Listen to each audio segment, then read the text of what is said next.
अगर अचानक सूरज गायब हो जाए तो क्या होगा? तुम सोच भी नहीं सकते।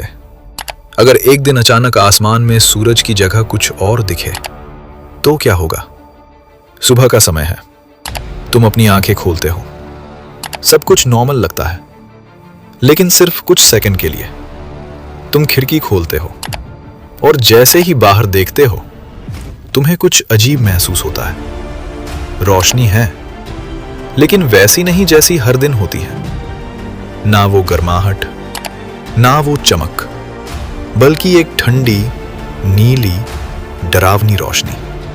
तुम्हारा दिल तेज धड़कने लगता है। तुम आसमान की तरफ देखते हो और उसी पल तुम्हारी सांस रुक जाती है, क्योंकि सूरज वहां नहीं है।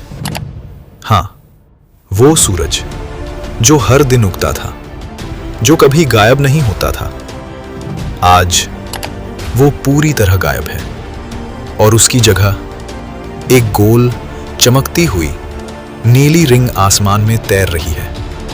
पहले तुम्हें लगता है ये सपना है। तुम अपनी आंखें मलते हो, दोबारा देखते हो, लेकिन वो अभी भी वहीं है। तुम्हारे हाथ ठंडे पड़ने लगते हैं। तभी तुम्हारा फोन वाइब्रेशन करता है। तुम स्क्रीन देखते हो। ब्रेकिंग न्यूज फ्लैश हो रहा है। Sun has disappeared, scientists shocked. NASA अब ये सपना नहीं है।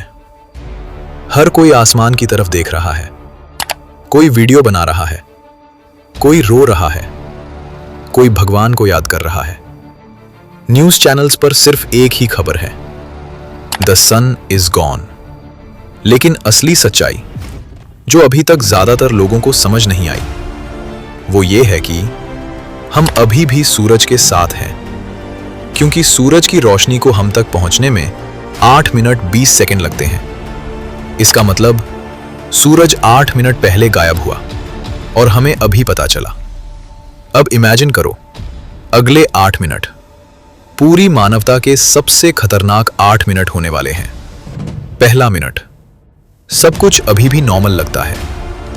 लोग कंफ्यूज हैं, कुछ लोग हंस भी रहे हैं, ये प्रैंक होगा।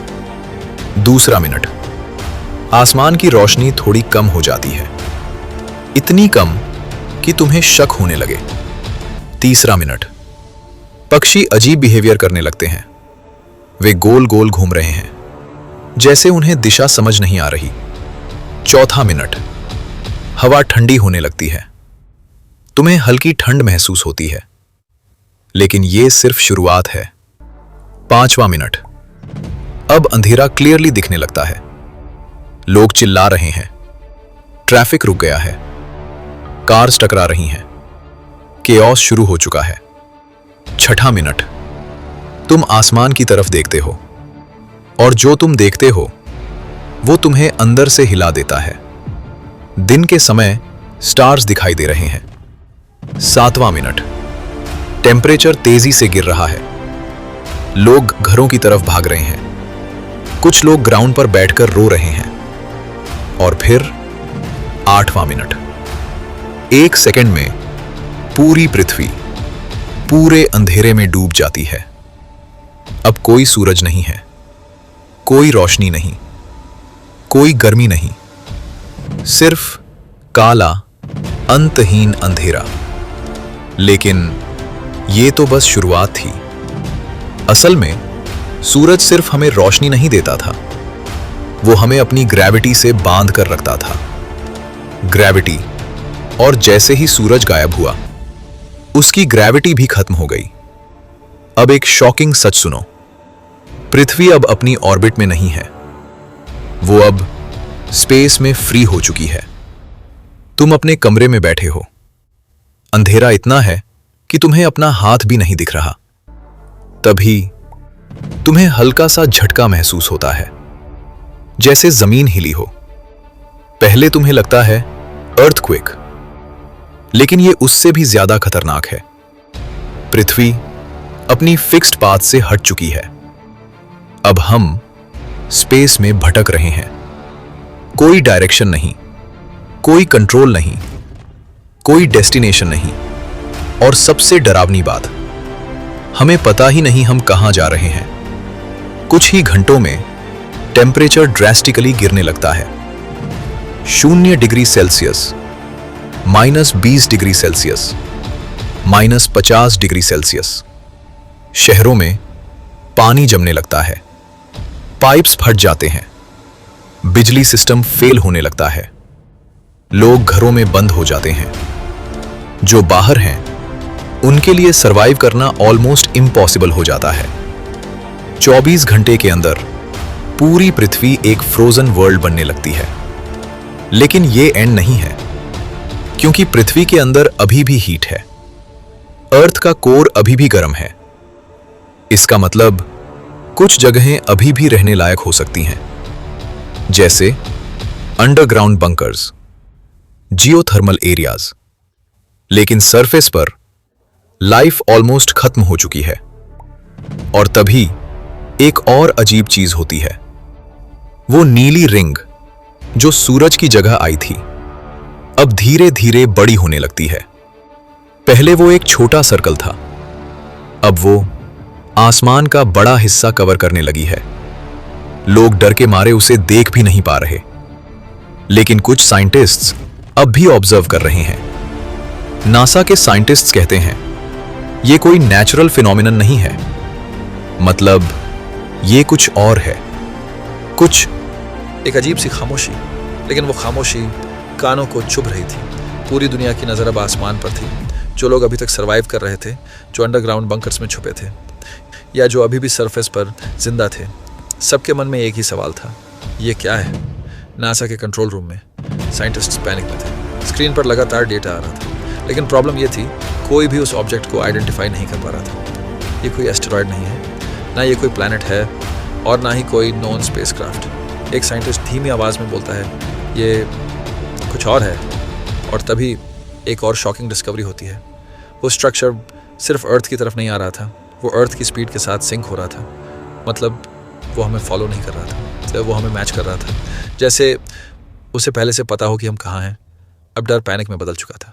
कुछ लोग प्रार्थना कर रहे थे, कुछ लोग फैमिली के साथ आखिरी पल बिता रहे थे, और कुछ लोग बस आसमान को घूर रहे थे। तभी वो स्ट्रक्चर अचानक रुक जाता है। पृथ्वी से कुछ 1000 किलोमीटर दूर वो स्थिर हो जाता है, और फिर उसके सरफेस पर हलचल शुरू होती है। जैसे वो जिंदा हो। उसकी सरफेस स्मूथ नहीं थी, बल्कि हो रहे थे, पैटर्न्स बन रहे थे, जैसे कोई कोड लिख रहा हो। और फिर पूरी पृथ्वी पर एक साथ सिग्नल्स डिटेक्ट होते हैं। टीवीज अपने आप चालू हो जाते हैं, फोन्स वाइब्रेट करने लगते हैं, रेडियोस पर स्टैटिक नॉइज आने लगता है, और फिर एक आवाज़ सुनाई देती है। कोई लैंग्वेज नहीं, कोई शब्द नहीं, फिर भी हर इंसान उसे समझ सकता है। वो आवाज़ कहती है, तुम देखे जा चुके हो।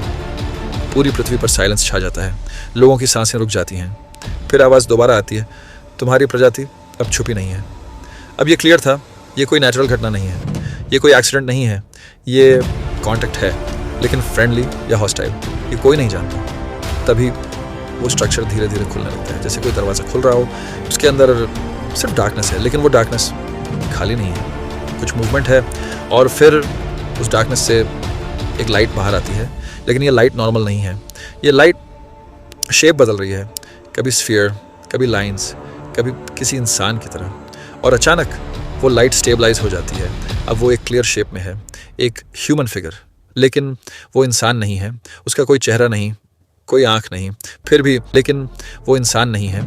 उसका कोई चेहरा नहीं, कोई आँख नहीं, फिर भी वो देख रहा है पूरी पृथ्वी को, तुम्हें। और तभी वो फिर से बोलता है, तुम्हारी दुनिया अस्थाई है, तुम्हारा सूरज एक परीक्षण था। ये सुनते ही साइंटिस्ट के दिमाग हिल जाते हैं। परीक्षण मतलब सूरज नेचुरल नहीं था, वो किसी ने बनाया था।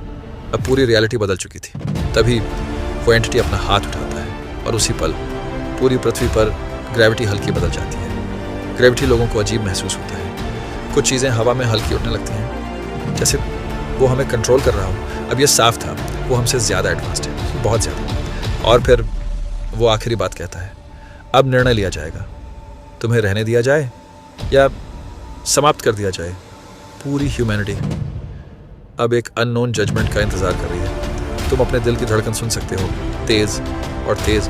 और तभी वो एंटिटी सीधे तुम्हारी तरफ देखता है, जैसे उसने तुम्हें चुन लिया हो और उसी पल तुम्हारे आसपास की दुनिया गायब होने लगती है, सब कुछ ब्लैक हो जाता है और फिर तुम खुद को पाते हो एक अजीब सी जगह पर। ना ये अर्थ है ना स्पेस, कुछ अलग, और तुम्हारे सामने वही एंटिटी खड़ी है।